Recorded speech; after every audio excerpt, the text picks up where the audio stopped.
கடாயில் 2 டீஸ்பூன் நெய் சேர்த்து தனித்தனியாக 10 முந்திரி பருப்பு, 1 குழிக்கரண்டி அளவு கடலை பருப்பை சேர்த்து கலர் மாறுற வரையும் வறுத்து தனியாக எடுத்து வச்சுக்கலாம். அதே கடாயில் 1 கப் சேமியாவை சேர்த்து கலர் மாறுற வரையும் வறுத்து கொதிக்கிற தண்ணியில் சேர்த்து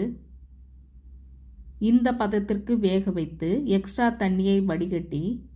நார்மல் வாட்டர் சேர்த்து தனியாக எடுத்து வச்சுக்கலாம்.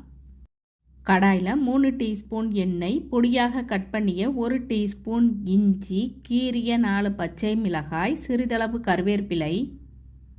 கட் பண்ணிய ஒரு பெரிய வெங்காயம் சேர்த்து வெங்காயம் கண்ணாடி பதம் வர்ற வரையும் வதக்கி, கட் பண்ணிய ஒரு கேரட் சேர்த்து 1 நிமிஷம் வதக்கி, கட் பண்ணிய ஒரு தக்காளி, 1/4 டீஸ்பூன் மஞ்சள் தூள், தேவையான அளவு உப்பு, 1 டீஸ்பூன் மேகி மசாலா சேர்த்து மிக்ஸ் பண்ணி 100 கிராம் வேக வைத்த ஃப்ரெஷ் பச்சை பட்டாணி, வேக வைத்த சேமியா சேர்த்து மிக்ஸ் பண்ணி வறுத்த வேர்க்கடலை, முந்திரி பருப்பு, கட் பண்ணிய கொத்தமல்லி இலை, 1 டீஸ்பூன் எலுமிச்சை சாறு சேர்த்து மிக்ஸ் பண்ணி எடுத்துக்கலாம். வெஜ் சேமியா உப்புமா ரெடி.